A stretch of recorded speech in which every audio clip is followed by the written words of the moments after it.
Evidence. Tonight, see what truly exists inside the world of the paranormal. Inside.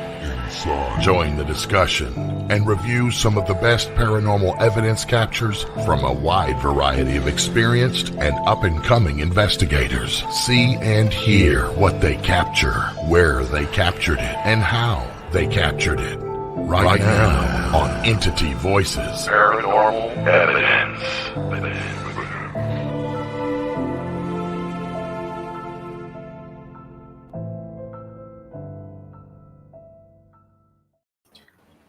Hello, everybody, and welcome to Entity Voices Paranormal Evidence. Welcome back, y'all.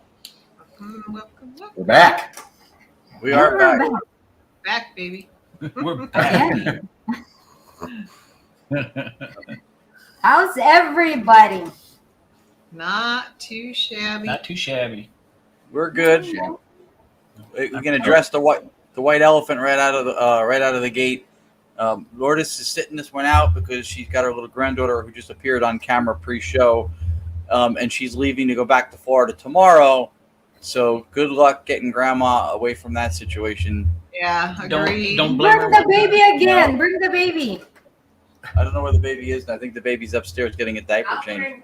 She'll bring her back down. Darn. So that's what Lourdes is doing. That's why she's not here tonight. She feels fine. She's just taking advantage of what she should take advantage of. That's understandable. Right. Completely understandable. But she felt very bad too because tonight, three people we've never heard of who investigated a place we've never been, and how exciting could that be? It's okay. It's just the Cocos and Raul, so it's fine. That's why she felt bad because those are three people that we have a lot of love and respect for. Yeah. And not to mention the fact that they're presenting evidence from the Montgomery House, which we know is amazing. Need to see the baby. Agreed, Karen. Show us the baby. The baby's mama is watching, Alyssa. Oh, nice. Oh, Alyssa, your baby's so cute. I know. Put your baby on, girl. Yeah, she is cute. She's a really good baby, too. Nice. Awesome, guys. Normally, we talk a lot and make ourselves look stupid. Tonight, we're just going to do that during the show because we're really good at doing it at the beginning, the end, and all during the middle of it. So for those of you that didn't figure out what Ron was talking about, tonight we have Todd and Carmella of 222 Paranormal, and we have, for the first time ever on Entity Voices Paranormal Evidence, we have Raul Torres. You got to say it right. Paranormal. Huh? Raul. You got to say it right. Raul. Raul. And the best part is evidence from their investigation when they came down to North Carolina and did the Montgomery House, which Audra and I run. And the best part about that is normally when groups come down and go to the Montgomery House, we let them have their investigation. While they were here, they were so fantastic. They invited Audra and I to do the investigation with them. And they've got a ton of evidence tonight. So I want everybody to say hello to Raul and Dos Coco. Dos Coco. Dos Coco. Awesome. There's Jenny. Guys. Hello. I love that they included you guys in the investigation. Every time since Lourdes and I have been doing this, we go to a location and there's people who are involved, who are good investigators, and they have a connection with the place and or what's there. Always. That's like having the ultimate trigger object and going, no, I'm going to leave it home. Especially this one at the Montgomery House. She is a major trigger object. That's why we thought instead of having you guys sit out, that's why we were like, you know what, to make them feel comfortable with us, newbies coming into the house, we figured, hey, we used you two as trigger items. You are ghost bait. We were parabait, huh? That's awesome. Better than master. Yeah. I think. Hi, Daniel. Thanks for everybody for tuning in. We appreciate it very much. I think a lot of us and a lot of the people who watch this show know you guys from the chat. They know you. Todd and Carmella have been here before. We're probably like we are looking forward to this show because I know from our perspective, we've had the chance to work in the field with all three of you, and it's been great.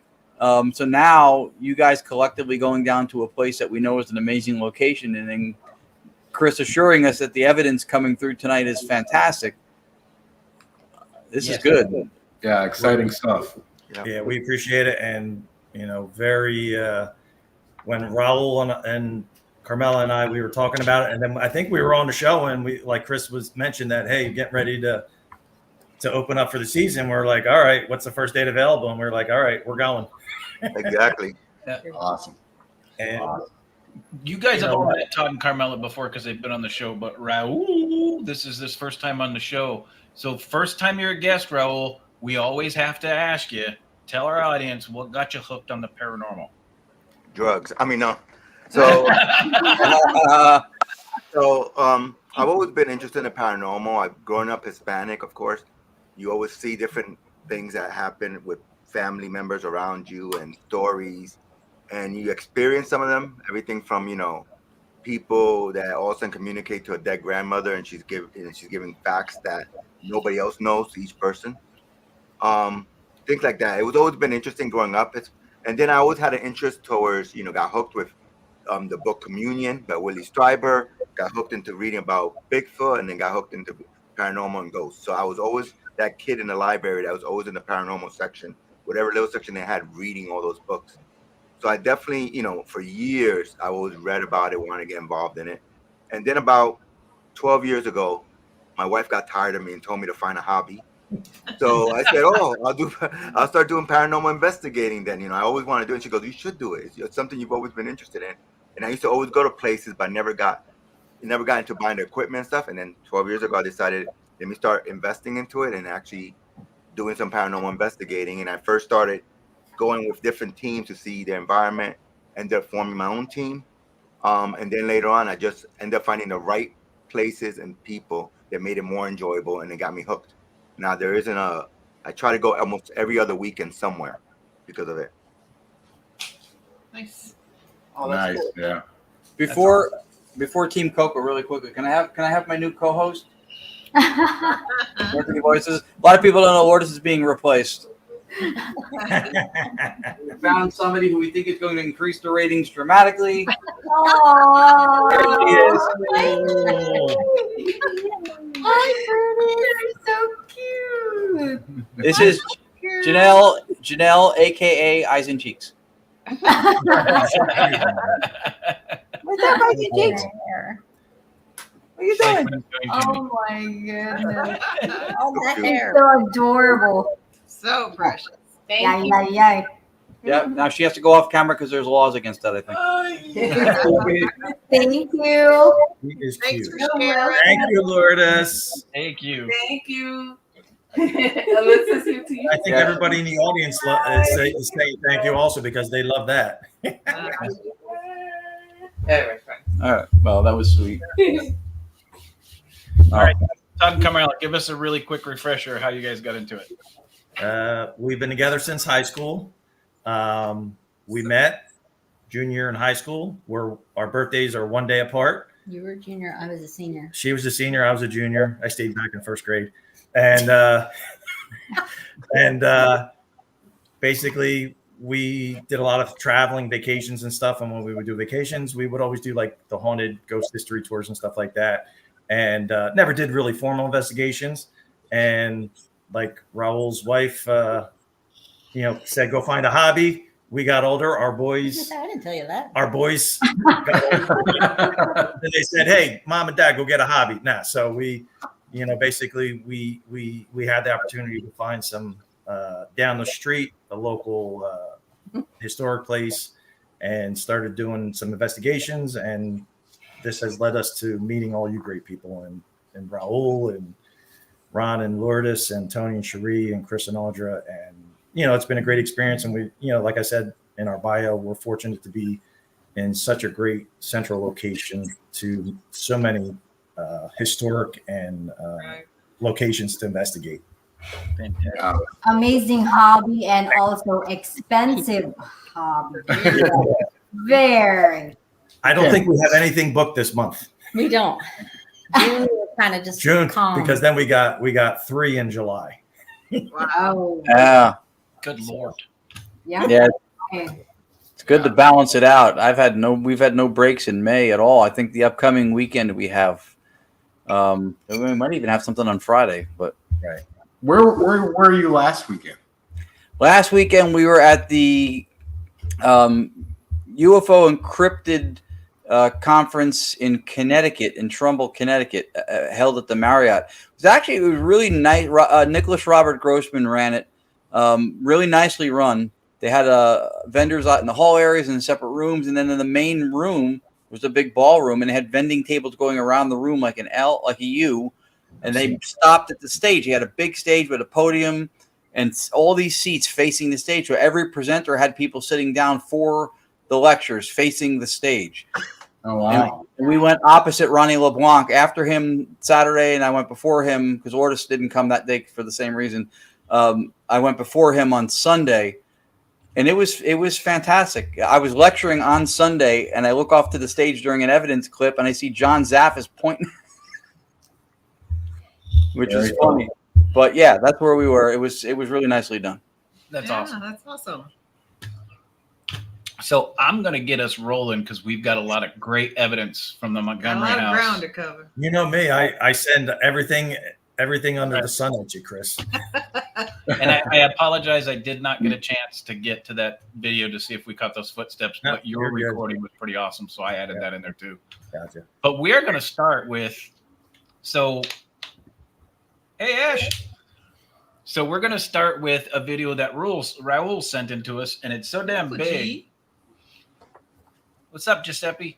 So it's so damn big, I couldn't bring it in a StreamYard, so I'm going to have to share my screen. But this is fantastic. It shows some evidence and some reactions that Raul caught in this video. But the best part about it is it shows he does a walkthrough of the Montgomery House during this video. It's a 5-minute long video, so sit back, relax, and enjoy. There might even be a little bit of musical prelude in there. Somebody's singing through the whole video. No, it was not. And it's not paranormal, but it sure was. It sure raised some spirits. Uh-oh. I'm going to say about that. So let me share this screen so you can all see this. This is Raul's contribution tonight. Is it G-rated or is it? It's G-rated. Incidentally, that was my hip hop name in the 80s, G-rated. Yeah. Raul's a really awesome dude. I wouldn't say he's a singer.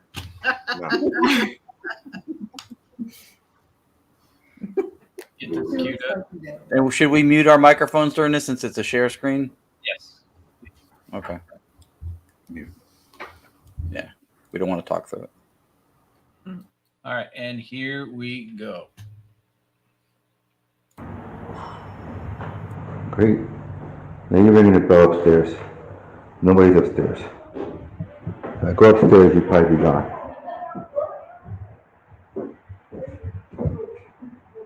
Let's go see if I can see you. You can say hi to me. Nobody will believe me anyway because I'm the only one up here.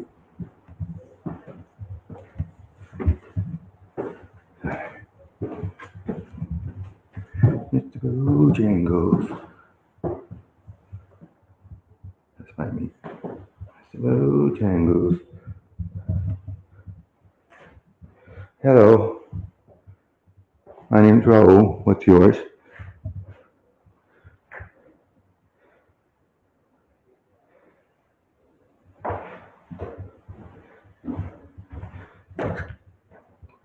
It'd be great if I saw you. It's cold out here, but that's probably normal. You're ringing the bell before, see? And now I'm up here and you don't ring anything.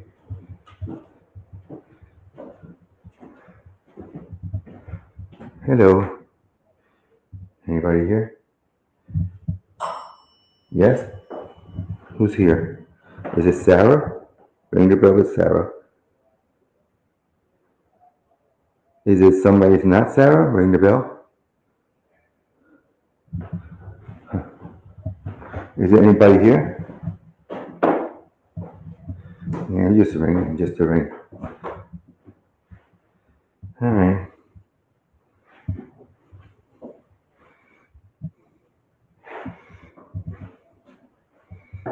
Say hello.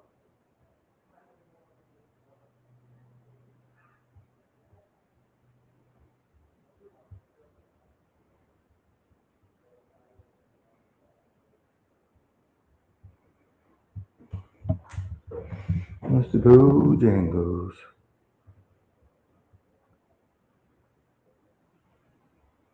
Anybody up here? There's a bell right there. If there's somebody here, can you please ring that bell?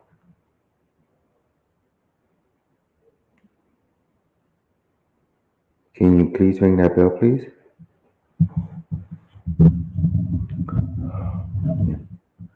Man, you don't ring anything for me. Mr. Bojangles. I'm singing that Bojangles song until you get tired of it. Ring the bell. Mr. Bojangles. You ever heard that song? Mr. Bojangles.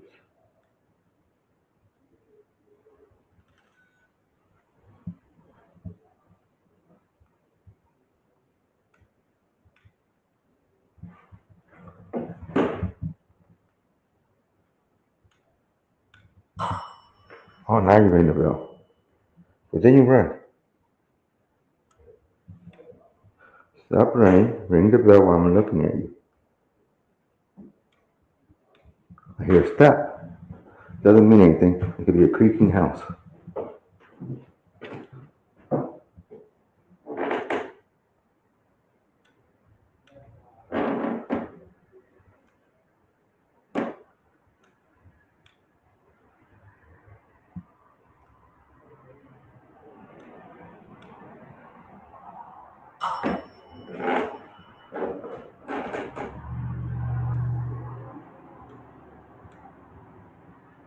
Keep ringing the bell when I'm not looking at you.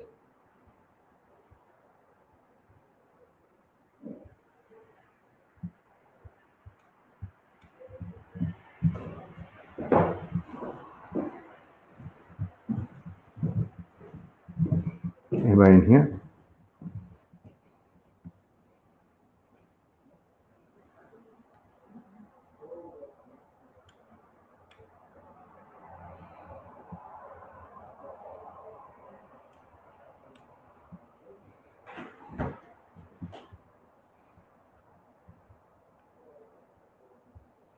Sarah, I heard you like to play hide and seek.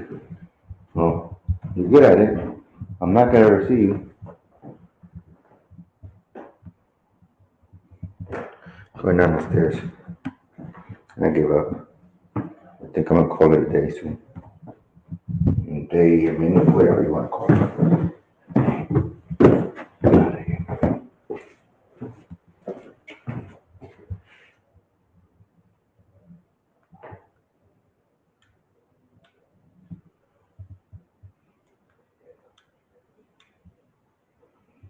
Alright. Let me go get my equipment that's up there.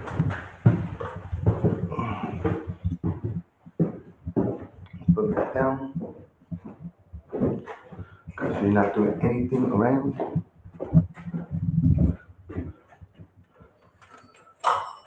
Yeah.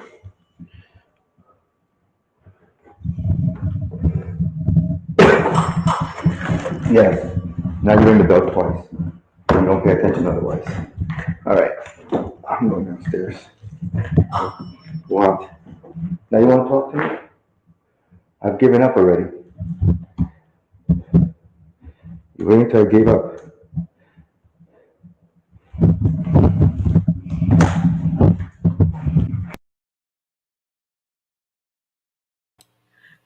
So that was somebody telling Ro to get the hell out.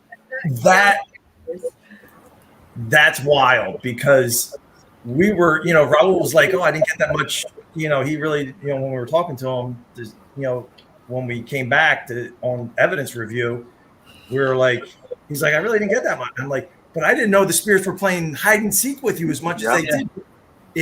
That's mind blowing because it leads into the one video the first video, I don't know if that's the one that Chris is going to show, that I sent to him when you were in the parlor, Miss Montgomery's parlor. You're in there, your equipment was going crazy, was acting funny, and then the minute you walked out, what happened? Let's take a look. I have it queued up. Here we go. Ah, nice.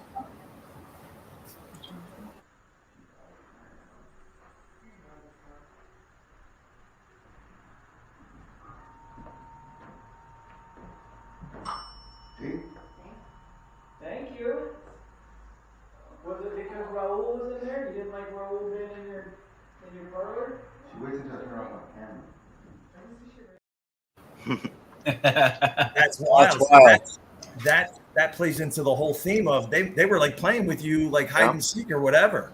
Yeah, That's how it really felt. It really felt like there was somebody playing around there. Every time I turned my back, they ring the bell and hide again. Yeah. And every time I just stood there and watched the bell, nothing would happen. But every time I entered a room that was off to the side, it would ring the bell. So I felt like it was like a little mischievous kid running in and out, just playing with me. I like your the bell, your trigger object, because that bell, it's hard and it will give you pressure when you hit the bell. So that means if something ring that you hear bell, the bell, something pushed it. yeah. Yeah, Todd, explain the bell to them too, because I also saw that Uncle Giuseppe said it in the chat too, that it's not what he thinks. Right. So the dead bell is, you have two options. So the dead bell is sitting on, it's triggered by EMF. So there is a dial that you can turn it on. So it's like a REM, I guess like a REM podish or whatever, or K2. So it's not a regular bell? There's a bell, but the bell sits on top of a little wooden box. Internal parts have EMF, sensor components. Now, when I turn the device on, or when I turn the control knob on to power it on, you can adjust, like, other devices, the sensitivity. That thing, I turn it on and I turn it all the way. It's like literally, it's like it's ready to be turned off. I put it at the lowest setting. So like I've turned it up and it's constantly going ding, ding, ding, ding, ding. So I'm like, nope, I want it all the way down. So if something that to us, that seems like it's going to be, a valid kind of response, interaction, especially the whole timing and relevance. So I can tell you that night when Todd set it up, I tested it, and you have to almost get to the button of the bell in order for it to pick it up and hit. Yeah. So it's not like super sensitive like a REM pod. You can't, like a REM pod, you can wrap your arm around the antenna or your hand around the antenna like this and it goes off. Right there. This thing, I was this close to the button before it would go off. There it is. There it is. Oh, okay. Hold on. There it is. I got to find the sweet spot. So that's yeah. It's trying to focus on. It's taking you to the spirit world. I'm going to take give me 1 second. I'm going to take off the virtual background. Yeah. That it was way. competing with that. Yeah. And a lot of people had the same conception when it came out. I don't know if they publicized it or advertised it to the degree that it works. Yep. So right there. So technically it's not on right now. If I put it down, I just tapped it. So that's me tapping it. When I turn it on, it triggers, it like senses the sensor. You hear that little ding, but right now it's like ready to, I'm like, I can feel the tension of it being ready to be turned off. And that's, kind of what I do, but I always put it on the lowest setting. And we've had, I don't know if it's my magnet over here. We've got a lot of, and you'll see the evidence. We got some crazy direct response, like immediate.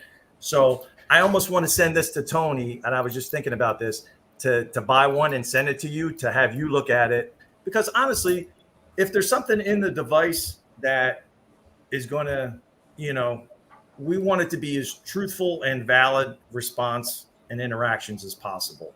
Hey, that's an excellent point. Do you know if the bell sound comes from the actual bell itself, or is it an electronic bell sound? No, I think it comes. It comes from the bell itself. Yeah, it comes from the bell itself.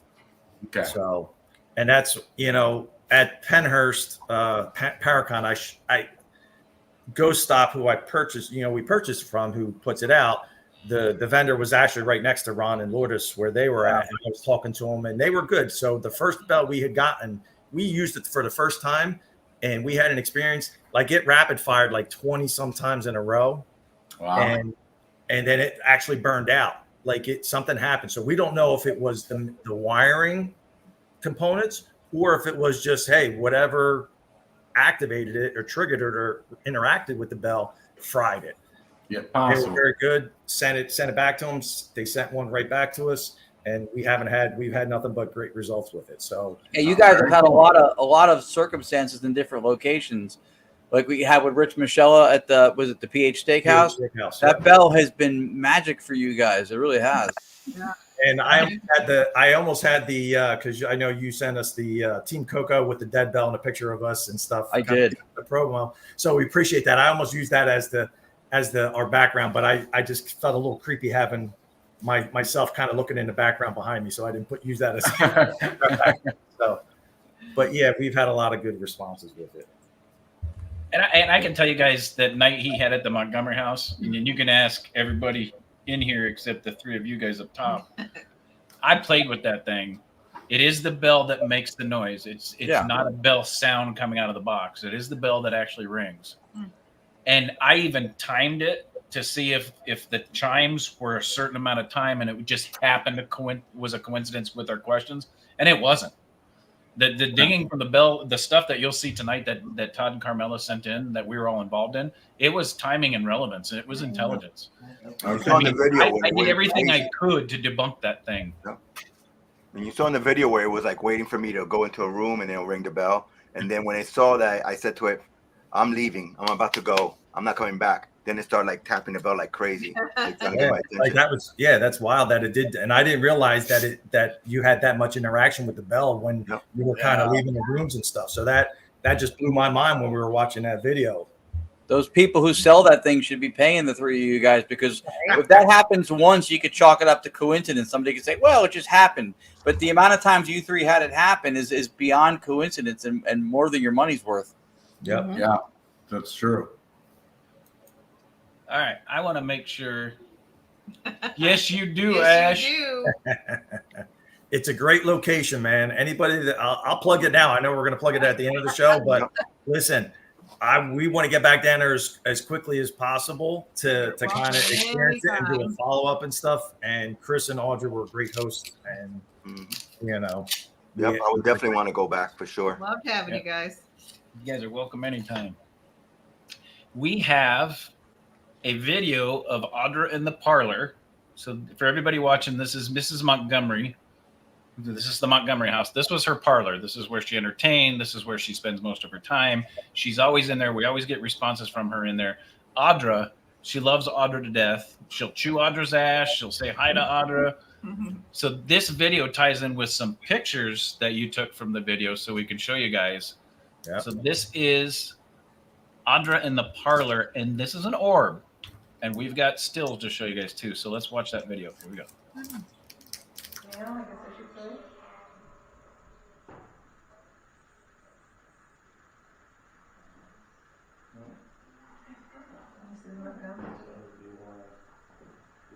Alice, we're not here, obviously, to disturb you. I'm so sorry. We just like visiting with you. Another female, I guess I should say.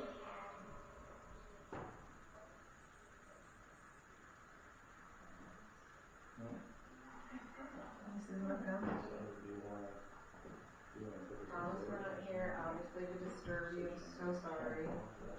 We just like visiting.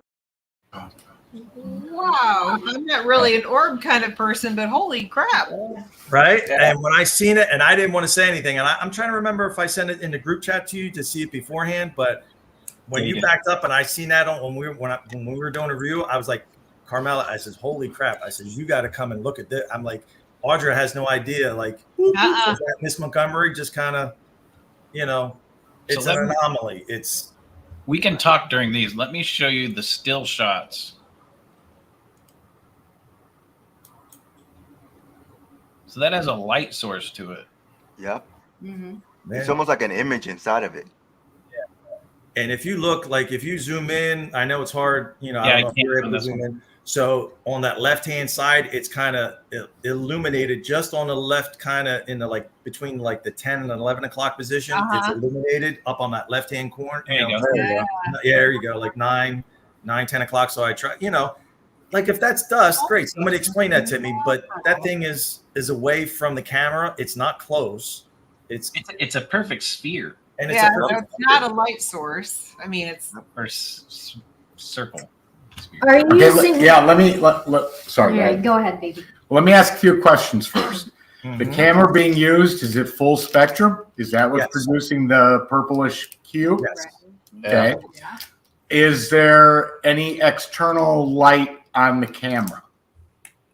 While using the So it was the IR light from the camera and the full spectrum light from that have an external full spectrum. So there was two.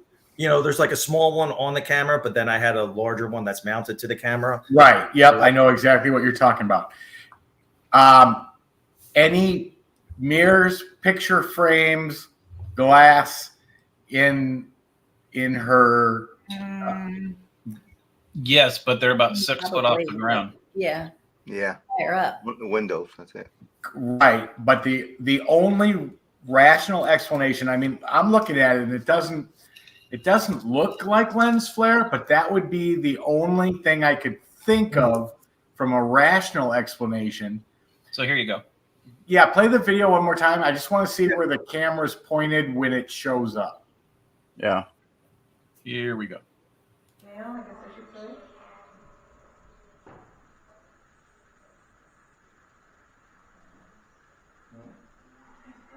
This is Montgomery. Thomas, we're not here, obviously, to disturb you. I'm so sorry. We just like visiting with you. Another female, I guess I should say.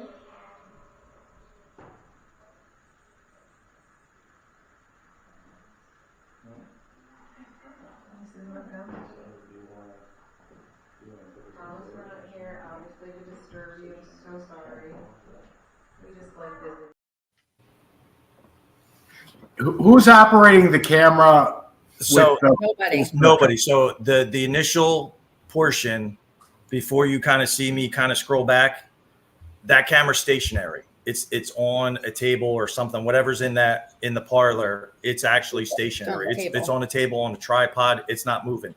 What you see is when I screen recorded it to present, I zoomed in so you could get a closer kind of aspect. So that's the movement that you see of the camera. It's me manipulating, kind of zooming in, pinching in on, to get a better view of the anomaly of the. Okay, that's actually great to hear, because if the camera was stationary and wasn't moving, then it can't be light or lens refraction, because the camera's not moving. Yet the orb is. So okay. Yeah, what's great also amazing, because you guys are using what's that red thing again? Not full clear. spectrum. Full spectrum, because that that orb shouldn't be showing in there, but it's still, you can see it, right? You can clearly see it. Yeah. That's Full spectrums are pretty good about not showing dust.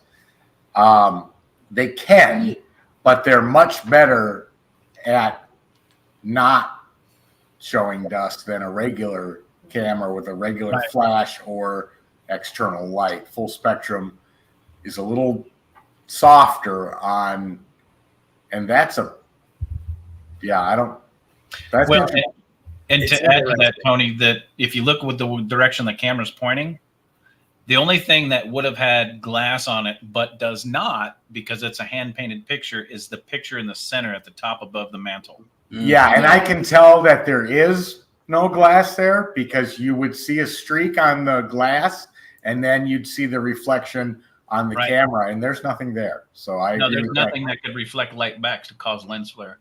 Right, I agree with that completely. Yeah, and I'm no orb expert here. However, Audra was walking around, so her feet could have arguably been a cause for causing dust, right? Could have been the thing behind dust appearing. But that's the biggest collusion of dust I've ever seen, where they all decided to congregate in one almost perfectly shaped sphere. And nothing else dust-like or floating around in that entire picture at all. Right. Correct. And it pulses and it vanishes between where it is there and then when it reappears on a chair. Again, orbs are not my specialty. However, I'm not sure. I can't explain why it would have popped out and then popped back in front of the chair. All right. It's on, I'm not saying it's, and that's, Bobby Gallo. Where's Bobby Gallo when we need him? Because he introduced us. I know we read the Orb Project, and orbs have fascinated me. And we've had a number of occurrences now, a handful of nice occurrences of captures of very similar orbs, just like that, in different locations using the full spectrum camera. And there has been times when we've seen, it's at another local spot. It's about 10 minutes from us. You can see the dust like you talked about, Tony. It was in the basement. It's a dirt floor. You can see the particles flying around. And then amongst those particles, you see a very identical, similar single flashing orb, just like you've seen here. And that's been the consistent where the captures we've had, they've been pulsing and moving in not an erratic kind of pattern, so to speak. Right. Okay. And if it would have been dust, it would have been more than just one orb. It would have been multiple orbs. Exactly what I was saying. Precisely what I was saying. Yep, I agree 100% too. Yep. Yeah. Pretty cool. Way cool. Yeah, very cool. I was just curious that Audra, I hope that didn't spook Audra too much, seeing that the orb after seeing, because it's a neat occurrence. Like you said, hey, what's causing that? But yeah, no, Mrs. Montgomery's always in that room. Yeah, So it was her kind of way, just floating by you and maybe saying hello. Well, and she always seems to manifest when Audra's in that room too. So there you go, Geo. Yeah, circular. There you go.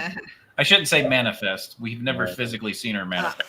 She always seems to make herself known when Audra's in the room on multiple occasions, multiple times. I've gotten yelled at. Yeah. Mm-hmm. And then when Raul walks out, Miss Montgomery lets Raul go. Yeah. I'm the reverse. I'm the reverse ghost magnet. They don't want to bother with me when I'm in the room. All right. The next one we got is the male servant cat ball. Phasma box. Yep. So this is I think this is in the Civil War room. Yep. And we got, we were asking about the Jacob and Jeremiah, I think, are the servants, right, Audra and Chris? Yes. So we just went about asking, and we had the cat ball out, we had the Phasma box going. Not Jacob, it's Joseph and Jeremiah. Yeah. Jacob was the EVP that we got. EVP. Yeah. So, hey, Ron, right at the end of this clip, let me know what you hear. Tony, you too, and Cherie. Yeah. Oh, no. I'm just saying. I know. That's the other thing you guys get a lot. And for clarification, everybody, when everybody says the Civil War room, the Montgomery County Historical Society was going to use the 1830s plantation house, the Montgomery House. They were going to use it as their museum. But when they realized the cost it would take to climatize the house, because it is in its original structure, there's no insulation whatsoever. In this house. The floorboards are literally just 6x10 floorboards that you can see down to the ground through a couple spots on the floor. They realized it would way too expensive to climatize it to be able to store some of the antiques that they have. But some of the rooms were set up to prepare for that. So there's one room where the Montgomery County Historical Society has all these pictures of troops and regiments that were in the Civil War from Montgomery County. So when we refer to the Civil War room, we call it the Civil War room. It was what we believe was originally Dr. Montgomery's office where he would see patients. But we call it the Civil War room because there's Civil War crap all over the wall. So, all right. So here is that video of the male servant cat ball. Here we go. So are you a male servant? Or if you're a male servant, can you touch that little ball? Thank you. We appreciate that response. It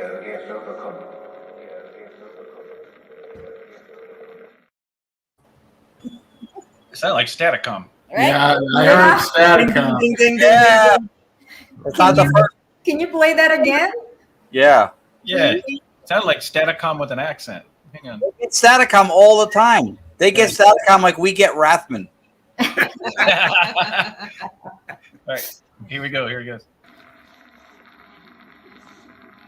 So are you a male servant? Or if you're a male servant, can you touch that little ball? Thank you. We appreciate that response.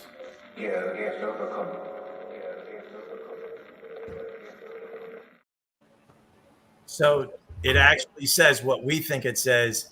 He has seen Staticom, meaning me and, me, I guess, in particular. Yeah. They were wondering why you were using that plasma box instead of using Satacom. Right. That's right. Good point, Raul. They're going, why are you using this thing? You've seen Staticom. Yep. And you know what? They have too, because we did it when the 6 of us did the Montgomery House. So. And maybe that's how they're associating, because they know we're friends with everybody. Yeah. And hey, they know that we've seen it in person with Ron and Lourdes. Right? Awesome. So it's all about layering and connections and So crazy. Wow. That's awesome. Wow. All right, so the next clip we have is Audra Deadbell 2. Wow, that sounds like a movie. I know. It's like a horror film, right? She's mad at me. just watch Audra's facial expression. Nice. All right, here we go. One little blip, two actually, when I first came in. She was right here. I must have caught her doing something. There it is, Chris and Audra. Can you just hiding? Come down to the landing here, get that pretty blue thing to change colors. If I were her, I'd be sitting in my little chair, ringing the bell. There you go. Thank you. How come I didn't catch you then, Misty? Are you right here? You got a direct response? Yep. She said if I were you, I'd be sitting in the chair and I'd ring the bell. There you go. And Is that what you do? What? I don't feel ya. Where are you? That's awesome. I think Audra EVP'd a little. Yeah, I was saying if I were you, I would sit right here too. Are you sitting right here? Ring the bell. Ding. I'm like, woo. So she got a direct, intelligent response to the question That's asked. amazing. Yep. If you're sitting here, ring the bell. Ding. Ding. And get that thing out of my lap is what they were saying. Out of my chair.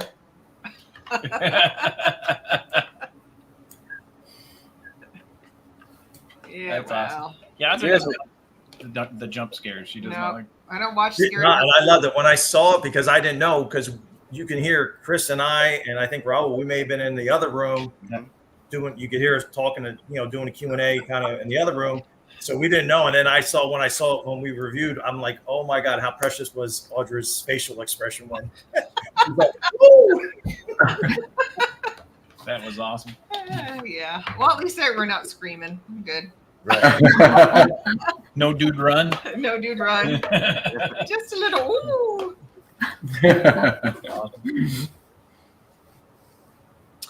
Next clip we got is 10 Moon Pain 433 Little Girl Voice. Oh, You could have made that title more complicated, could you, Todd? Huh, Sorry right? about What that. does that mean? So this is, it's in the dining room. Don't make the show off the rails yet, please. So this is we have the full spectrum camera set up in the dining room, and it just you can kind of hear us in the background. So I don't know if it's us. I don't think it is, Chris. I think I'd let you listen to it, and Audra. But there's initially you hear, we believe, a moan of a male voice, but then right after that you hear a little child's voice, little girl's voice. Can't make it out, but you hear.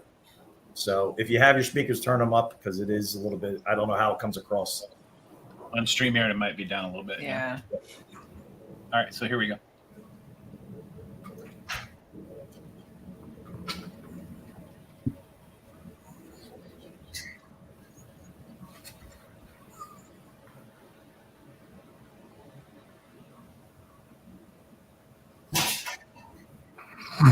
No, yeah, I don't think it. Didn't come through. So let's do this. But I can tell you, I didn't moan during that investigation. Thank goodness. and the three of you guys spent the night, so I didn't moan after the investigation.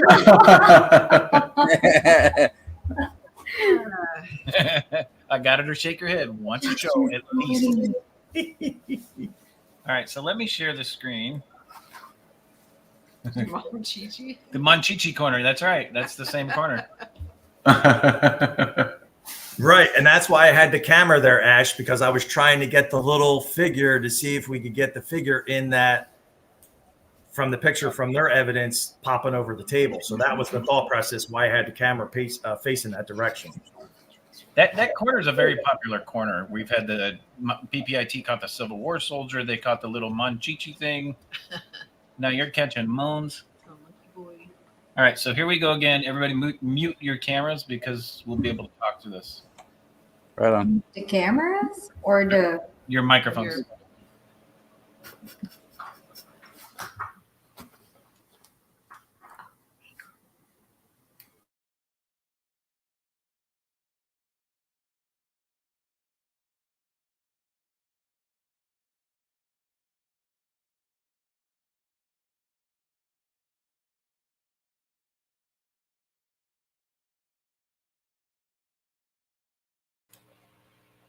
So what I can tell you is that is a little girl's voice. None of us moaned unless Raul was doing some freaky crap outside. If anybody wants to hear it, send us an email and I will send you the file clip so you can hear it because it's there. It's just I know it's hard to hear. You can hear the little girl's voice and it almost sounds like it's coming from upstairs. We couldn't hear a thing. Yeah. Really? So I didn't know if it was muted or. Yeah, I heard it more the first time before you did the share screen. Really? Well, let's try it again. Here we go.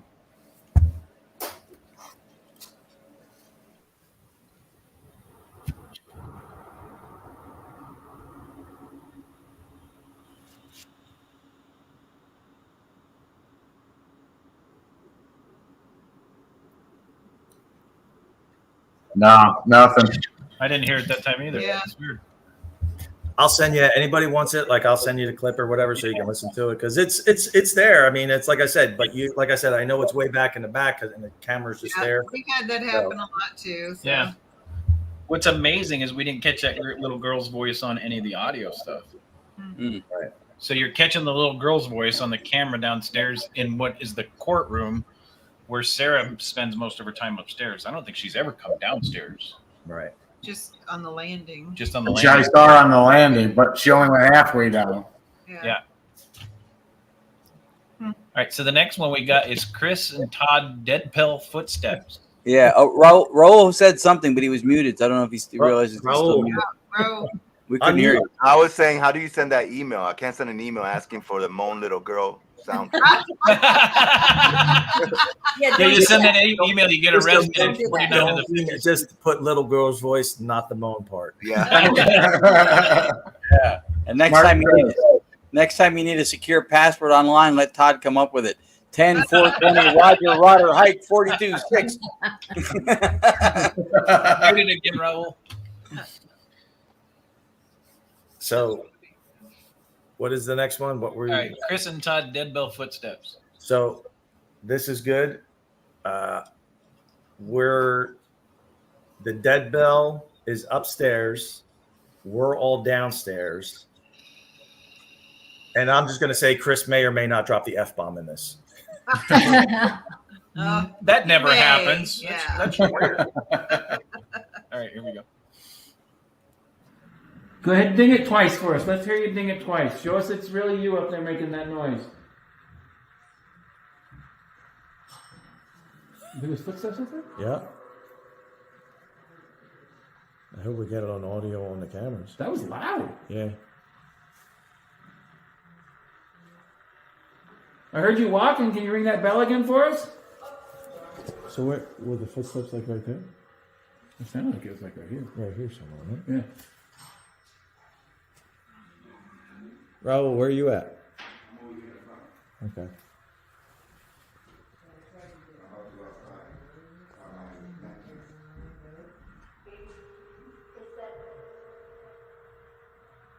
I was talking loud. Yeah.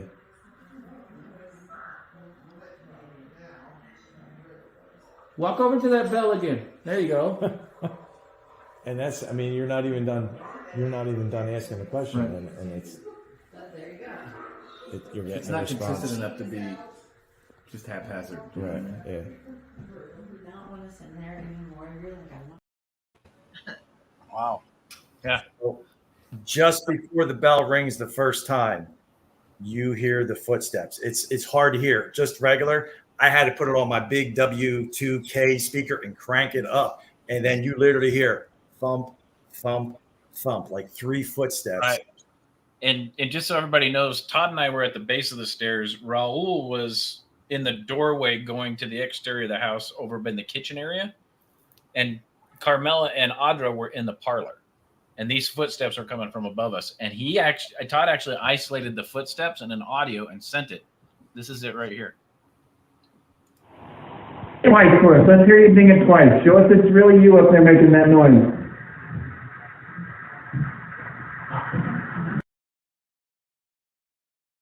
Yeah. Yeah. Hear that?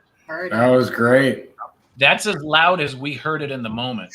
He had to amplify it to get it on the audio, but that's as loud as we heard it in the moment. Sounds like Ron coming down those steps. No way. No way. No way. Residual energy, right? Yeah, Residual. exactly. Yeah. Didn't ring a bell. Oh, sorry. But and then that's the crazy thing, right? Chris is. I didn't hear the F-bomb. Yeah, he's right. It's there. It was there. He says it's fucking loud. That was fucking loud. But then Chris is like, walk back over, and just as he's saying that, ding, ding, he didn't even finish. Yeah. Well, in your voice box, it sounded like it said footsteps somewhere in there after you guys said it. So what was I funny mean, is I may have not heard. you guys had the Phasma box in the We had parlor. it with us, yeah. Yeah. So, but it Sounded like the it said- Phasma box had said footsteps. Okay. You'll play it one more Make it time. loud. Play it again? Yeah. Yeah, go ahead. That's a good one. All right, here we go. Go ahead and ding it twice for us. Let's hear you ding it twice. Show us it's really you up there making that noise. There was footsteps up there? Yeah. I hope we get it on audio on the cameras. That was loud. Yeah. I heard you walking. Can you ring that bell again for us? So where were the footsteps like right there? It sounded like it was like right here. Right here somewhere, right? Yeah. Raul, where are you at? Okay.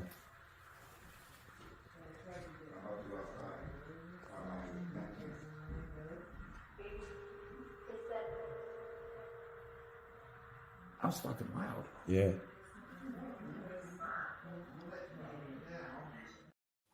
Yeah, it did say it. Yeah, it said it twice. Yeah. Yeah. Good catch, Audra. Yeah. Yeah, seriously. Yeah. Here's the best part. Audra's so used to me dropping F-bombs, she goes, I didn't hear you say fucking. You didn't say it. Yes, I did. The second time. Maybe I could have swore. Oh, maybe it's in the next one. It might be next. It might be. She's in the just so used to me saying it, she just Blocked it out. it's called selective hearing. Yeah. And you know what's amazing about those footsteps is I've been in the house by When they're fucking myself and they're fucking loud. Audra said it. I have achieved the ultimate. I got Audra to drop the F-bomb on the show.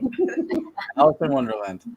So if But you're I was in able, the house by myself when I was prepping it for you guys to show up, when I was prepping it for Lily from Full Moon Paranormal, I was there by myself, and I'll be downstairs doing something, and it's like, all right, I hear you. nice.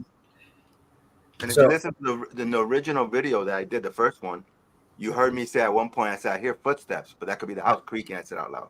But I kept hearing like there was another set of footsteps following me. Yeah, it's common. Yeah. So are you going to show the next one, Bigfoot? The way I had sent him to you, it's kind of I had a whole theory or idea behind. You didn't tell me that. Sorry, I'm half Polish. Top half or bottom half? That's why they're all numbered. 1, 2, 3, 4. That's why everything's numbered because it's how I had everything kind of. Sorry about that. So the Raul Bigfoot is when we're there and Raul's got his night vision goggles. This starts out hilarious, and we definitely, the F-bomb is dropped here possibly multiple times. Yes, it is. And I've seen it before, but it was just so crystal clear, and we're like, holy shit. It's like, you'll see, it's funny. And then we actually start getting responses. Yeah. And just to give everybody a premises about these Raul's night vision goggles, when I got hurt in the Army, I was wearing Army issued night vision goggles, which are pretty high tech clear, right? The ones Raul have, Jesus Christ, it's like you got 3 suns during daylight. You don't miss anything with his night vision goggles on. So you'll hear me refer to that in this video. So here we go. You can see everything. Look how right. Oh, wow. That's crazy.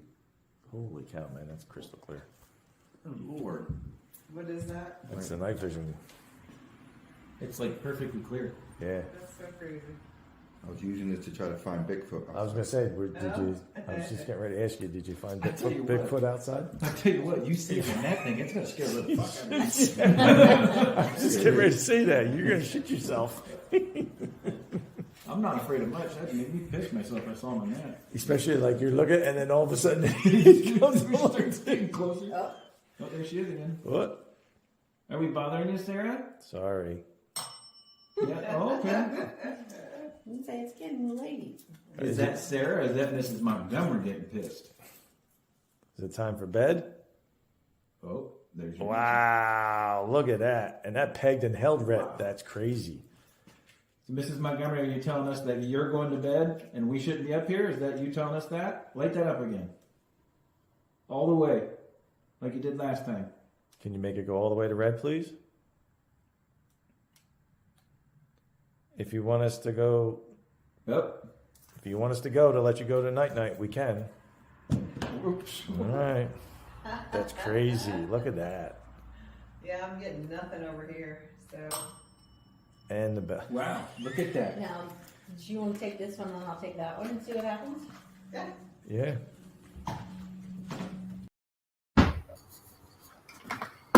Wow. Responses on that one. Yeah. Welcome back, Tony. Yeah. Carmella.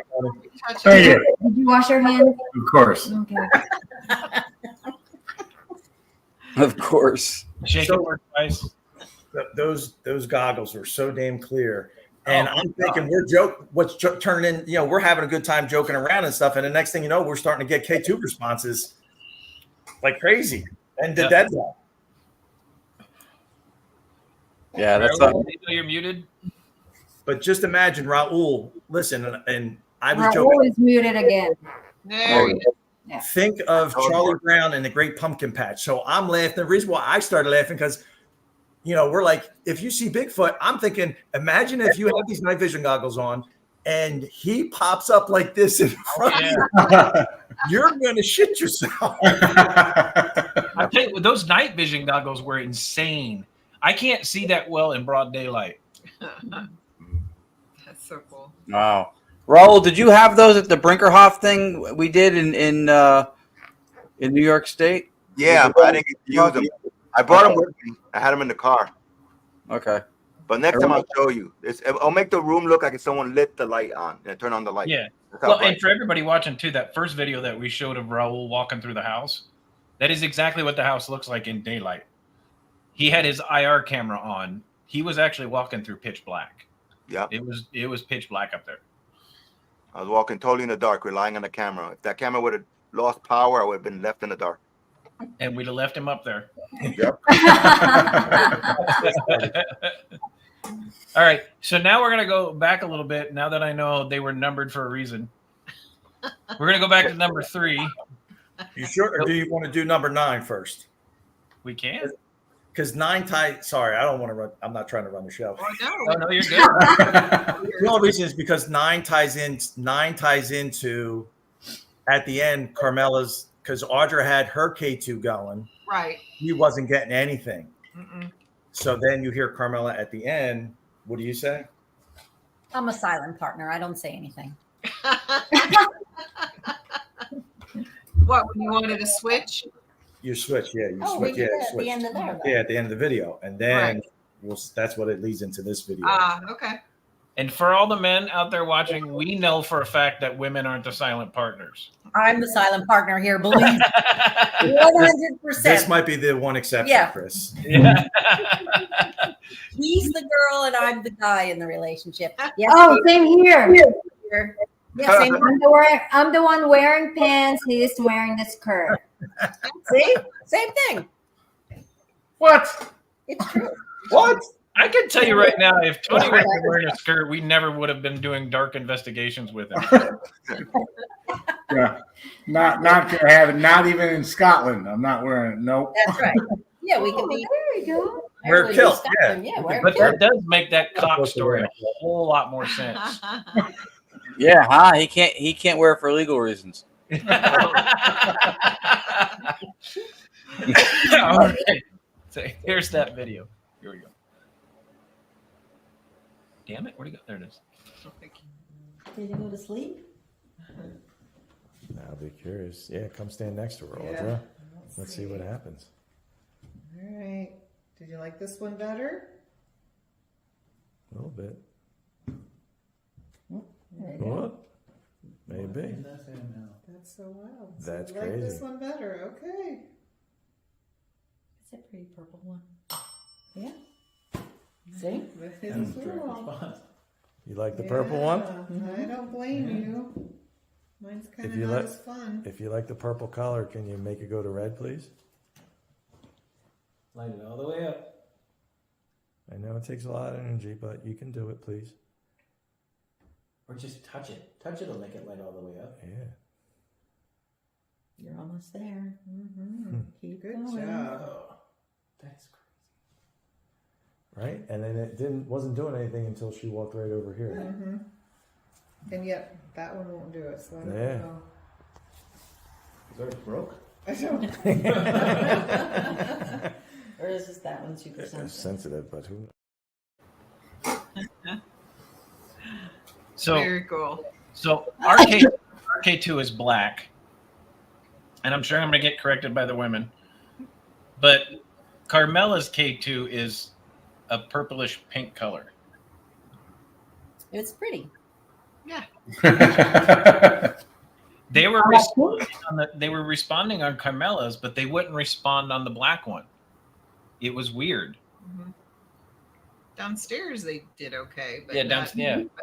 We were upstairs where upstairs, yeah. the little girl usually is. So And knowing that Audra has had good K2 always there, and that's what we were like, well, and that's what you had the presence of mind to say, hey, let's switch it up. Yep. They like the pretty purple color. I Yep. did. So let's go backwards a little bit. The next piece we got, the way you name these, Todd, are pornographic.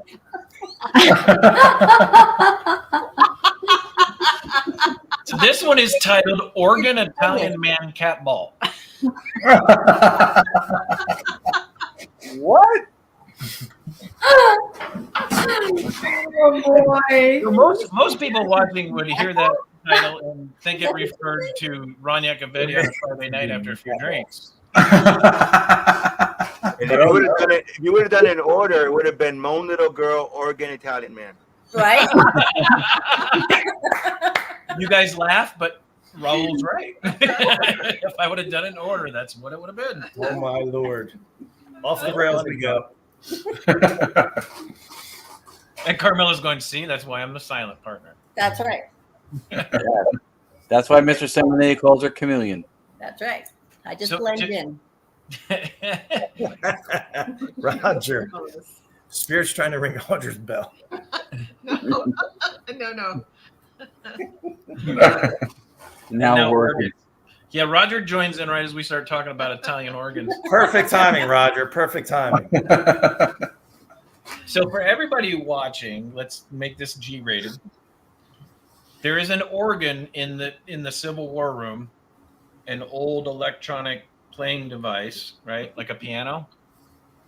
And there's an Italian man attached to it for some reason. We get multiple responses. He's responded in Italian. He's responded in an Italian accent. I'm feeling he's like from Chicago or something like that.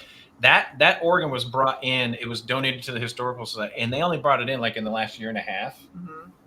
It wasn't there for the first year and a half to 2 years that we had the house, and then all of a sudden there's this Italian guy, and we've had some responses from it, and I don't like him. He's a little jerk. He's not a Ron Iacovetti. He's a Chicago Italian. I'm just kidding. I was really dizzy in this room. Yeah. Oh, okay. Really dizzy. I kept calling him my uncle. Oh, it's my uncle, my Italian uncle. Oh, there you go. So here is that clip.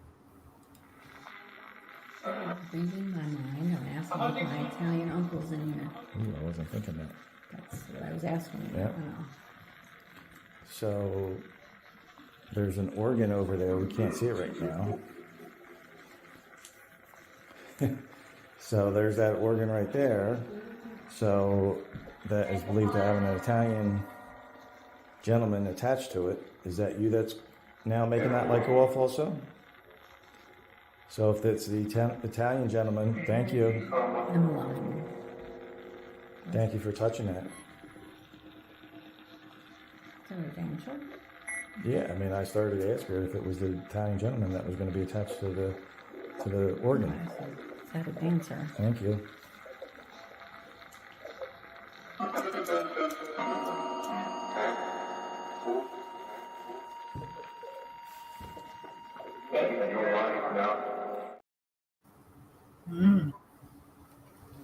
You guys saw that organ when you guys were there, right? Yeah. Yeah, absolutely. So I have a question because I've never used one of those cat balls. But what's the mechanism for it to go off? Movement? No, touch. A touch. Yeah, touch. Yeah, Okay. we've never owned them, but there's a video on David Oman's YouTube channel Hear my name. before they became popular that we're in from his house because he had them. And if you touch it, it blinks, and then it doesn't have a mechanism to make it repeat. It has to be touched, I guess, every time it shoots off and does the little blinky. That's what he told us. We've never owned them. Yeah, we don't have them either. So that's why I was curious. Well, we've had them we've never used them for paranormal stuff except with people that carry them with them as equipment. But we've had them for the cats before, and it takes quite a bit of energy to get that light to come on. I mean, it's not just vibration from the floor or vibration from the table that'll set it off. It takes quite a bit of energy to get those things to set off. Like the cat literally has to bat it in order for the lights to go off. Okay. And I was just curious because, like I said, we've never. Yeah. And it's the whole timing and relevance. So we're asking a question and we're getting it, it's pretty darn immediate response. Yeah, I agree. Because we actually had the tablet with the Phasma box running. It was on like the doily on the table or whatever. So there was a little bit of insulation, but I was curious. I went back multiple times from when it did trigger, when I asked the question, and I was listening for reverberation, and it triggered before you got like that kind of heavy bass kind of sound on the Phasma box. Because I was thinking, well, maybe it could have been a vibration that triggered the cat ball and not, just weird timing or whatever. So I don't think that was the case. No, so Roger brings up a very good point. There's a metal cylinder in the center of the cat ball, and it has a weight in the middle, like a magnetic weight. It's not like hypermagnetic. But in order to make the connection and get the lights, it has to be an electronic connection, just like a light switch. It has to go from one side to the other. Oh, okay. So if the thing in the middle of the metal cylinder is in the center, it won't set off the cat ball. It literally has to go to one side and make contact, or go to the other side and make contact. So something literally has to move it or put enough pressure on it to get that metal cylinder to move. Okay. Yeah. Thanks, Roger, and thanks, Chris. Roger. Yeah, that's very helpful. So nothing electronic will set it off. So it's not like having the Phasma box close to it will set it off. Nothing like that will set it off. It literally has to move that contact in the center in order for it to react. Right. So even if one touches the organ, it doesn't affect the balls. Sometimes, but it depends on what you're talking about. This is the bed we've made for ourselves. Yes, it is. Courtesy of Todd in naming clips. Yeah, seriously, you're going to name all our clips from now on. He's going to start naming clips from now on, not me. So this next clip, I love this next clip, and I'll tell you why. Because we've been in control of the Montgomery House for 3 years or more. Yeah. And we've seen Sarah, we've felt Sarah, we've got a couple little responses. PPIT's gotten a couple little responses. Sarah really didn't come out until EVPE did an investigation there. And I hate to do this because Rathman's name gets said enough as it is. I don't want to make his ego swell anymore. But ever since Tony has saw her, the last few investigations, she has just been a predominant spirit in the house. She's really come out. I believe that when Raul was upstairs and every time he'd enter the room, Sarah's very shy. She'll hide. So every time he turned his back, she'd ring the bell to let him know she was there. Mm-hmm. This one is fantastic because it's a use of the dead bell and it shows you Sarah's personality upstairs. We're getting a lot more responses from Sarah now than we ever have. Very cool. So this one's pretty cool. Cool. Oh my gosh, you're so good. How old is Sarah? Do you know? No. Estimating between 10 and 12. Sarah, can you tell us how old you are? This is teen. No, it says teen. Teen? It just said teen, yeah. No, it says care. 13? Can you ring that bell when I hit your age, Sarah? 10? 11? 12? 13? 14? 15? 16? Oh, come on, Sarah. You're not that old. I think you're younger than that. She's playing hard. Are you 9? 8? You playing games with Chris? I think you're 10. Yeah, I thought she was like between 7. She's 10. She's 10. There you go. That was a double ring. So we were right the first time. Thank you, Sarah. Thank you very much. This is the most she's communicated. Mm-hmm. That was pretty cool. Yeah, that was Dos Cocos and Dos Rings of the Bell. There is. And that, like you said, Chris, that kind of ties into the playful, like with Raul. And when he would turn his back, the bell would ring. And that was, she it's that same type of interaction. Well, and when Tony saw an apparition for the first time, it was Sarah. Right. And she was peeking around the banister on the second level by the landing. She still wasn't like standing out front. She was peeking. Right. And then you saw her again upstairs, right, Tony? She was peeking out the door. She peeked out the window, looked at us from inside the house when we were outside the house. So it's fantastic. That's who was also calling Lourdes's name? Yes. It was like every investigation up to that, we've gotten little pieces of Sarah. The minute EVPE did their investigation there, Tony saw her. She called Lourdes's name. She's been there almost every investigation since. Wow. It's been phenomenal. And prior to that, we couldn't get her to hardly respond at all. Well, it's like now that I think we've really acknowledged her and she knows that, I think she's becoming more receptive to it too. So That's very possible. Very. Well, I'm sure she's becoming more comfortable with us too, because we're there all the time. Agreed. Yeah, it goes along with that theory that the more often you go to the same place, the more familiar the spirits get with you, the more confident they get to communicate. Which would also explain why Mrs. Montgomery also always responds to Audra. Mm-hmm. Every time she's there, Mrs. Montgomery responds to Audra like crazy. Yeah. Do you want to shake hands? So, All right. I'll put out a quick theory. But Can I put out a quick? Watch for flying. So smooth. So, and I didn't ask this to Raul or to everybody. I wanted to wait to ask on the show. So, I know Raul, you when you walked through, you had the video and you had those interactions. Mm-hmm. Overall, you really didn't have that. It seemed like you didn't have that much, responses and stuff when you were, because what Raul was doing, he kind of walked around and he was doing his own thing, and that's great. And everybody investigates differently. I'm trying to think, and I'd be curious when we go back if we all stay together, if we get similar interactions, because I didn't know if we got as much of the reactions because we invited Chris and Audra, and we kind of, obviously you see we did a lot of interactions and had them right with us. So I didn't know if that was caused all the interactions that we had. Right. I was just, I was curious, Yeah, good observation. Yeah. It's possible. I'd be curious to see if the three of you in there would get reactions too, because they see us all the time. Even when I go out there by myself to prep the house for an investigation, first thing I do when I walk in is I say hi to everybody. Yeah. I talk to them like they're human.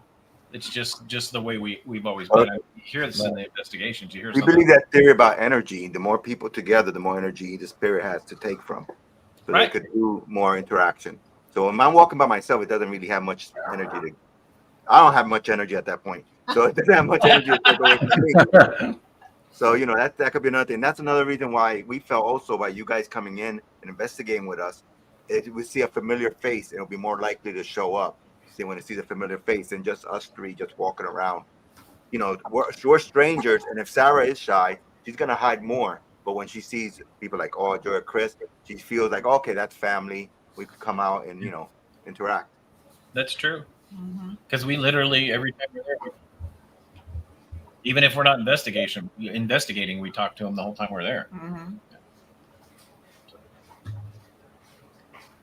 All right, we've got one more clip. K2, Mrs. Montgomery, Sarah 2, and it stopped. This is QX10, Broccoli Rob, and Sarah. Tango Bravo. I think this is Carmella. I think she's got the K2, and there's an interaction where we weren't sure if it was Miss Montgomery, but then maybe she comes in, and then she's potentially right next to Carmella and kind of like almost holding on to her leg. So here's what's interesting is when Lily and Frank and her daughter came out to investigate the Montgomery house. It's the first time I've been touched in the Montgomery house. We were upstairs. We were talking to Sarah, and I literally felt ice cold fingers grab my finger, like a little girl grabbing onto my finger. And I'm pretty sure it was Sarah because it was a small set of hands. It didn't feel like Mrs. Montgomery's man hands. And everybody's watching. If you see a picture of Mrs. Montgomery, you'd understand what Chris means by Mrs. Montgomery's man hands. She looked like a hard farming cotton plantation woman. She's not a petite thing. I can tell you. Not feminine. No. Dr. Montgomery was more feminine than Mrs. Montgomery. So I actually, when we were there, we were standing upstairs and we were talking to Sarah, and I literally felt 5 little fingers grab a hold of my whole hand and my whole index finger, and it was an ice cold grip. And that's the first time I've actually felt Sarah grab anything. Or that's actually the first time I've been touched in the Montgomery house. So I'm wondering if this was Mrs. Montgomery, if it was Sarah, because I can't imagine Mrs. Montgomery grabbing. She'd be more of a slapping type person. Here's that clip. Here we go. All the way up to red, if that's you. I just blocked your way. All the way up to red. Keep going. Keep going. Oh, all the way to the top. I know you're mad at me. We're upstairs. You're trying to go to bed, but light that up for us. All the way. Make the red one go off. You just did it. You can do it. Do it again. You get really close to that and start yelling. It'll go to red. Wow. That's a hell of a spike. Oh, wow. There you go.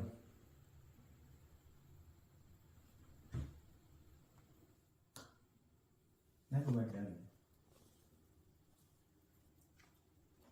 Oh, yes, sir. Okay. Is Sarah moving in to hit the bell?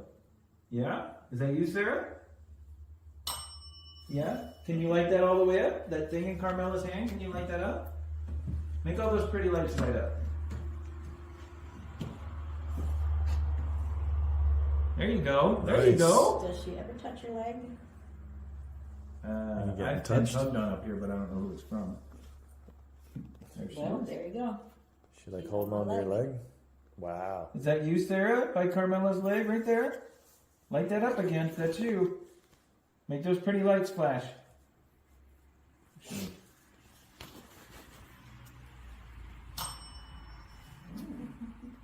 You can tug on my leg, it's fine.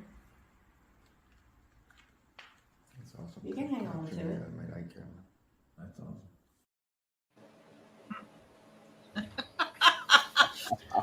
What are you laughing at? Sherry.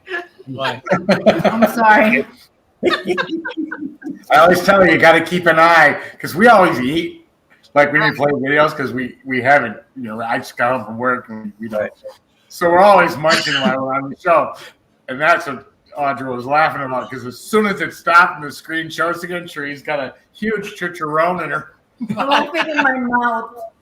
Go ahead, eat. You got to eat. Yeah. It was just that split capture. The look of surprise. Yeah. Sorry, guys. So Good Chris, thing she washed her hands. I do wash my hands. so what were you feeling? What did you feel? What was the sensation that you felt? Something was wrapped around my leg. Okay. Was it cold, like Chris talked about, or you just felt more? No, I just wasn't cold. I just felt something around my leg. Wow.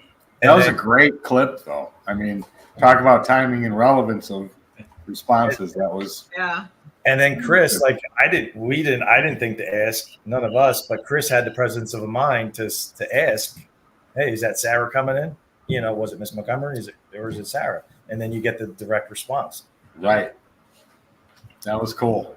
So that's Very why, and we learn a lot. So that's why we appreciate, like I said, we've really been only formally investigating for a little over a year and a half now. And, we didn't have the presence of mind to ask that question, so it's nice it's learning. So going back and doing the reviews and stuff, it's helping us out, with, asking timing and relevance questions and stuff like that. Right. We appreciate that and learning from people that have been doing it for a while.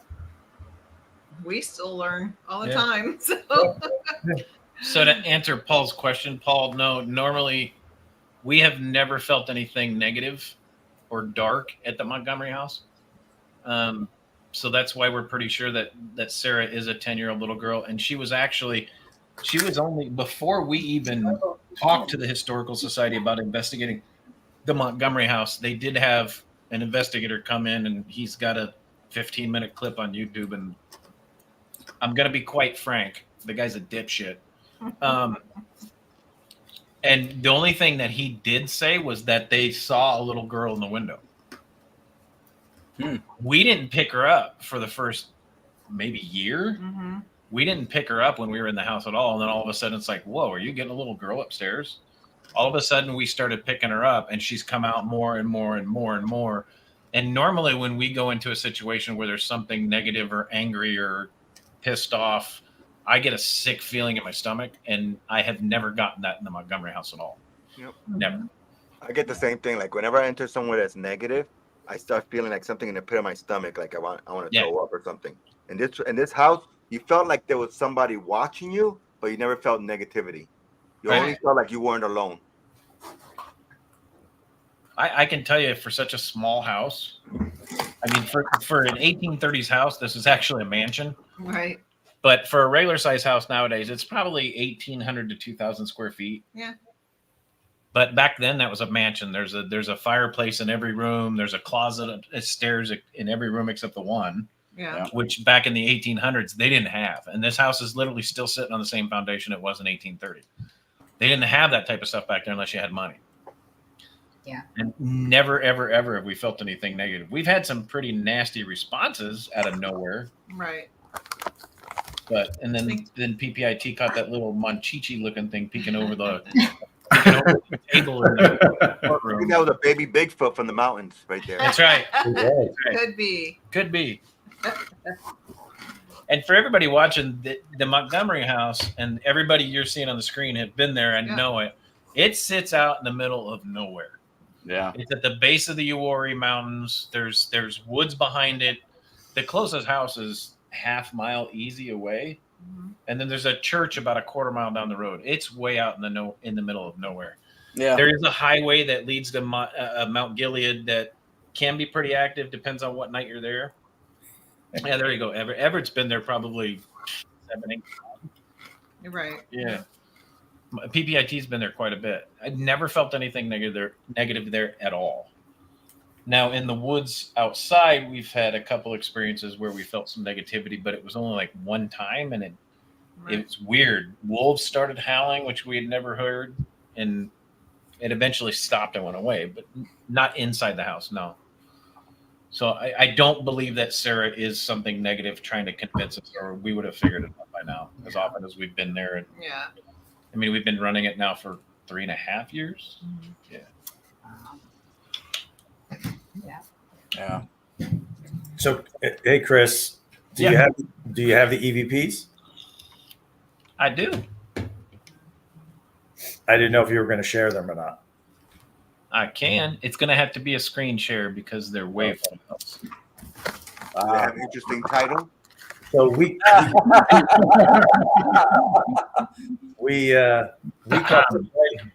when we were still there. You and Raul picked up on this, right? Yeah.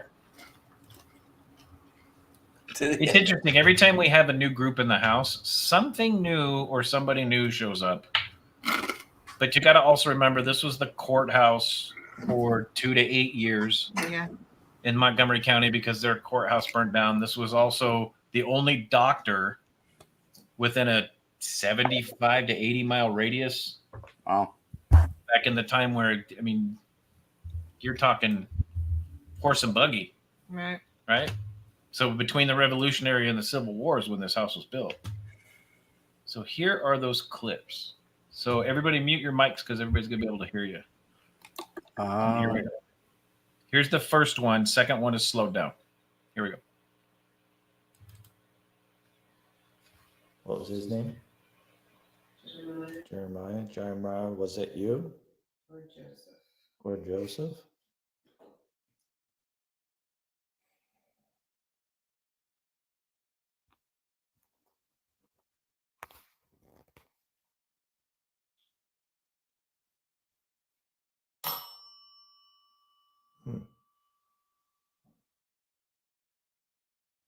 Can you tell us who just rang that bell? Please.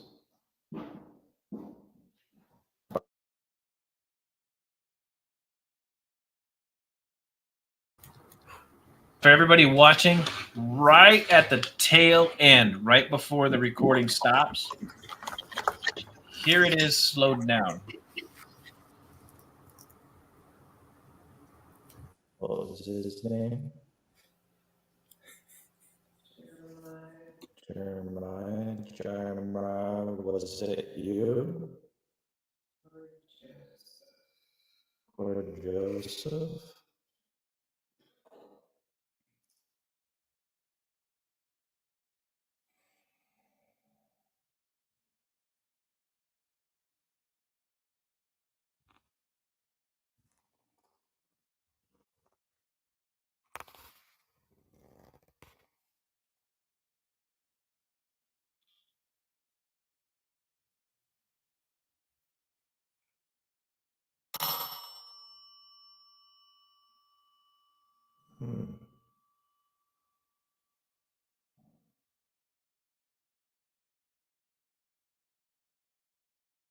Can you tell us who just rang that bell? Please.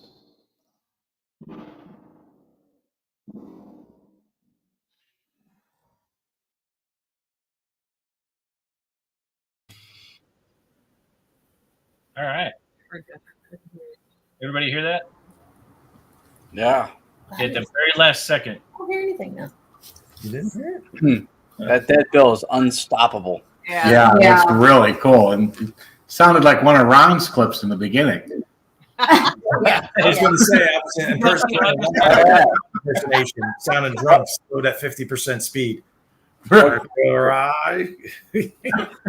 So actually, because you and Raul reviewed it and we thought we heard something, and then when we were there, still at Audra's house, and actually when you hear, because I'm asking Audra, she's right there, hey, what were the servants' name? And she gives us the two names, and then when I'm saying I think it was the second name, you actually hear over my voice simultaneously. You hear Jacob. And then at the end, you also, after the bell ring, and I asked the question, who rang it, and then you hear that Jacob at the end. Yeah. That's awesome. Which is another first because it's a new name now. Yeah. I have to start writing this shit down. I'm too old to remember all this.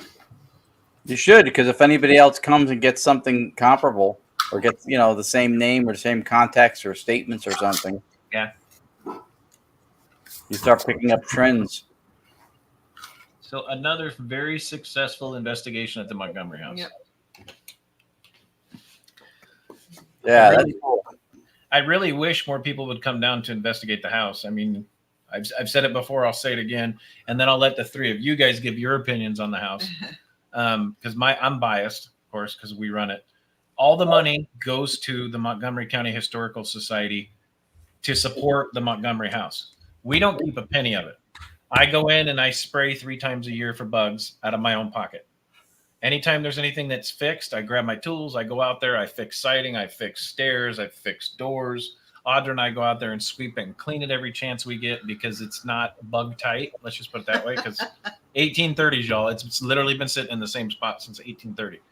Every single penny, and I will let you guys know this, every single penny that the $150 for a 3 to 4 hour investigation, and we don't watch the clock, guys. We've had groups there for 6-7 hours. $150, and then I add a minimum of 50 to 100, and I give that to the Montgomery House or the Montgomery County Historical Society. It's really worth it. It's really worth it. We don't keep a penny. It's not for applause. It's to keep places like this alive for people like us to have a place to go and investigate. That's the main focus. And the history. Preserving the history, huge.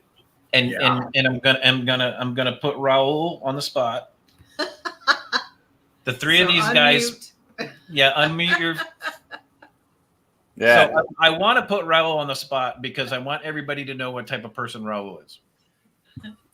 So these guys paid for their investigation. They paid their $150. They left on Monday morning. I got ready to go to work. They had left for the airport. I came back in, and Raul had left another $100 to give to the Montgomery County Historical Society. Nice. Aww. And I want everybody to know that because this guy, big heart. He's got a big heart, guys. This is fantastic. So that investigation alone paid for somebody to go out and mow the Montgomery House. Thank God, because all I have is a push mower. Paid for that. It paid for the alarm system to maintain the Montgomery House, and it paid for their electric bill, which isn't shit because there's only like 3 lights that work in the whole house anyway. For 2 months, just this one investigation. That's fantastic. So Raul's a class act. Yeah, he is. Yep. Raul is a class act. And he comes off a little bit rough, but Raul has got a heart of gold, man. Yes, he does. Yeah. Now, let's hear your opinion on the Montgomery House. I always want your guys' feedback, and don't be nice just because we're here. Want me to go first? I'll go first. I'm the silent partner. I say nothing. So I found it was great historically. I loved the area. I thought the house was very interesting and inviting in the way that you felt the energy there. You felt like every room was not only history was in every room, but also you felt like there was presence. There wasn't a time that I didn't think there was something there. I always felt that there was something there. That's why at certain points, if you notice when I'm doing the video, I turn around real quick to try to see if I catch something looking at me because I've always felt like you were being watched. You know, and I thought the area was, was beautiful, and the combination between it was like all 3 of my worlds in one because those mountains are known for not only Bigfoot sightings but for UFOs. That's why I brought those binoculars. And also the house itself, you feel the energy of the house being, it feels definitely haunted. And I'm dying to go back again. I would love to go back again and do an investigation, bring different equipment, and spend more money on more equipment. You're welcome to. You're welcome to any time. Todd and Carmella. I'm the silent one. Ah, come on. I want to go back because I want to go back and talk to Sarah, and I want to go back to the Italian guy. I need to know more about him. I mean, it was His origin. fun. I mean, I'm always quiet. She's a sensitive, she's like you guys, and I know she talked to you, Audra and Chris, and learned some things, how to handle, because she's I mean, like I said, we've been together. I've always looked at her like she's crazy, but now I know she's not crazy, because of all the experiences that she has had over the years, and kind of you guys talking to her and help her out. The house itself, yeah, it's a great location. I was surprised, maybe because it was in the moment, like we had a lot of captures. And at the time, maybe just because you're going through and you're not recognizing, like you don't realize how much. I mean, I was like, holy crap. When I put together the list and what we sent to Chris and Audra, it was like, holy shit, we got a lot of evidence. And that's why I asked that question earlier. It was like, I felt bad almost in a sense because we had a lot of activity compared to when I was talking with Raul. But like I said, I don't know if I'd like to go back for that. I definitely want to go back just to experience, to see if we have a similar type of experience, if we can build upon the experiences that we've had, the interactions, and maybe uncover a few more, names and stuff like that. But yeah, it's a wonderful location. Listen, we were fortunate, Chris and Audra, they got hearts of gold. All you guys have hearts of gold. They were kind, they put up, the three of us up, at, what do we call it? The good old B&B or whatever. Oh, yeah. They're all good. All good bed and breakfast. And, so we were fortunate, and it's worth going down there. The cost is nothing, like you said, it's about helping preserve the history. And there's a lot of history. You could just see everything that's in that house. It's worth saving. I mean, it just really is a great location. And we strongly encourage everybody to run to the Montgomery House. And, run, don't walk, run. Because it's a great location, And hopefully everybody watching or rewatches the stream sees the evidence that we got, and and entices them to come down there. Yes, and when you buy your dead bill, use code COCO25. Yeah, you should. You should put a link and make some money off of it. Right? They should. They really should. We just want to, it's the it's just weird, the responses that we get with that thing, and I'm happy. Like I said, we want it to be, validation, for and timing and relevance, and we keep going to that. But what else can you say about it? So that's awesome. What's funny is Audra was talking about your cat ball video, and she goes, "You know what we should do is we should get a bunch of cat balls. We should put them in every room of the house, and we should go there and ask Mrs. Montgomery if we spent the night, which room she'd want us to stay in." Just in the upstairs. So if you got 4 of them upstairs, right, towards the end of the night, and just ask her, Mrs. Montgomery, is it okay if we spend the night? And in what room would you like us to stay in? Will you show us? And to see if that would. Y'all saw the picture of Mrs. Montgomery. I told her none of them cat balls. She's not soft around the edges. No, cat ball outside, and that's the one she'll light up. She'll and the 4 in the rooms will be out the window. Right. Rolling down the stairs. Get out my house. Her name is BK. We call her BK because she's been known to kick a few cat balls in the during investigation.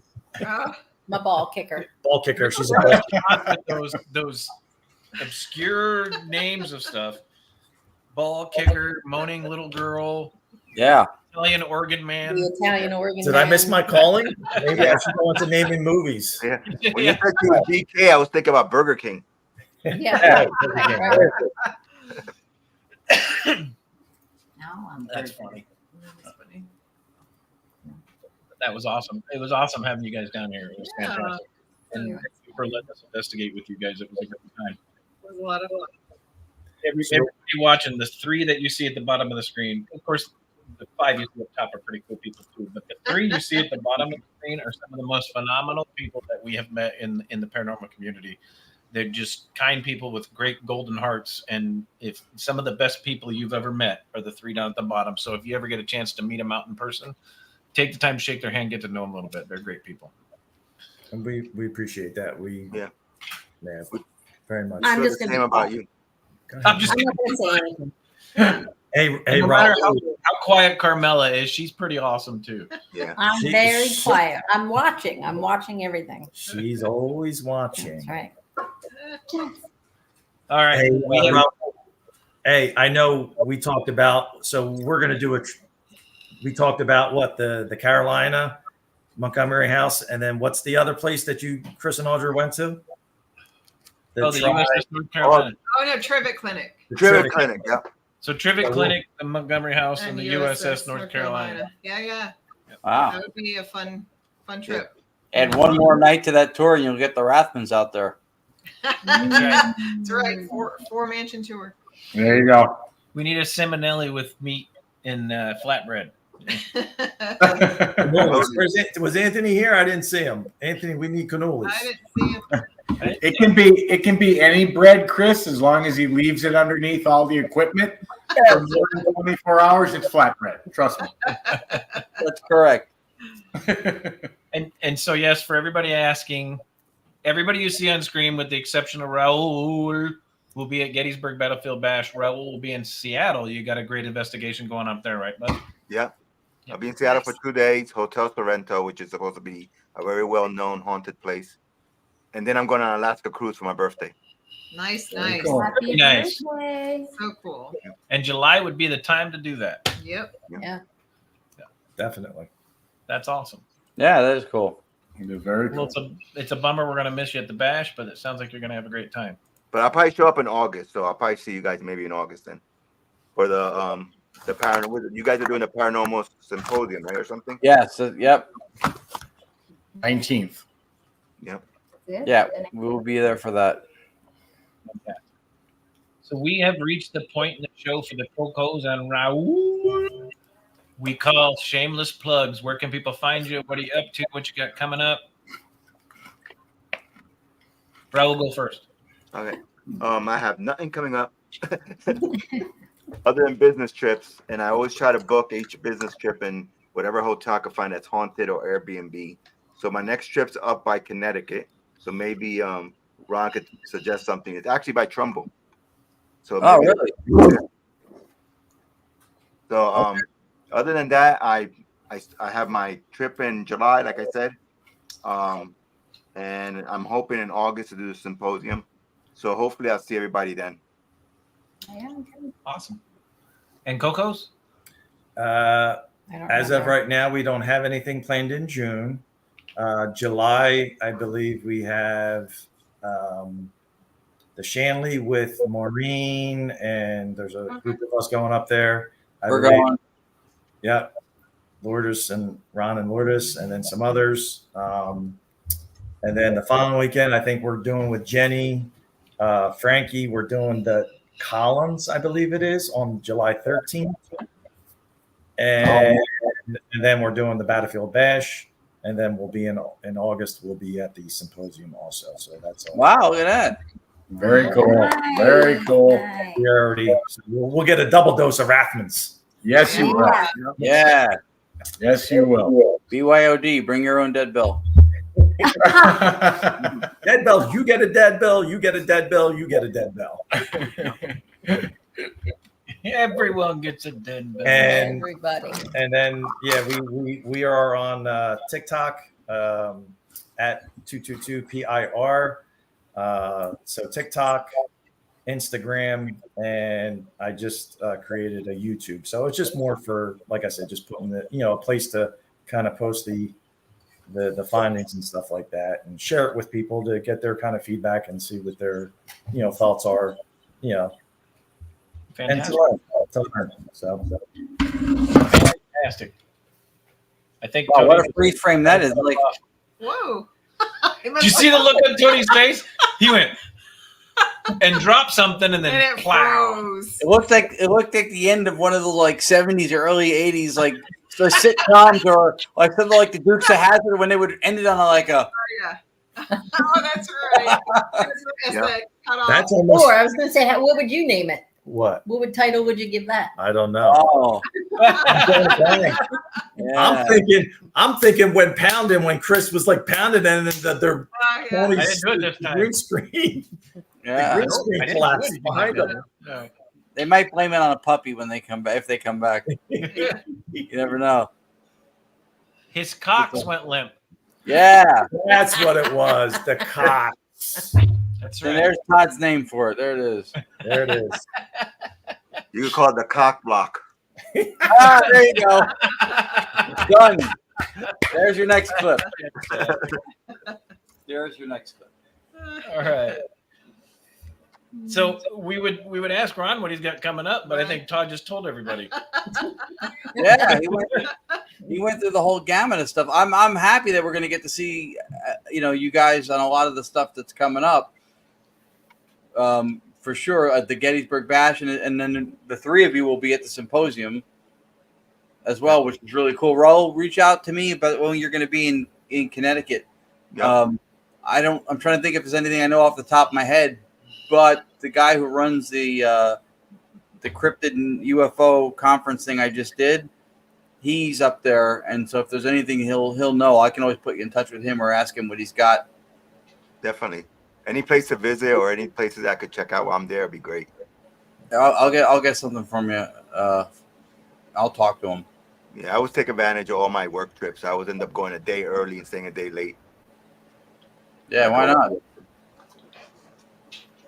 Why not? Yeah.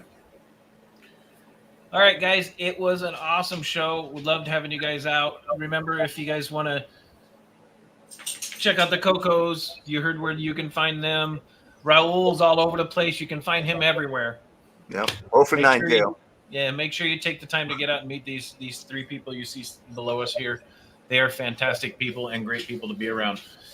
Also, remember to tune in next week to Entity Voices Paranormal Evidence. We will be back again. We don't know what we got yet, but we'll be back. And if you want to reach out to us and book an investigation with the Montgomery House, we'd be more than happy to have you come down. She is a fantastic place with fantastic communication, fantastic evidence that you can capture there. We've had multiple groups in. They've had a fantastic time, and all of that goes to support the Montgomery County Historical Society, and that's the most important part, that we keep places like this, keep them going, keep the history alive, so investigators like us and paranormal researchers like us can get out and do what we do every day in the field. But most of all, we do it so we can stay haunted. All right, guys, have a good night. We'll see you next week.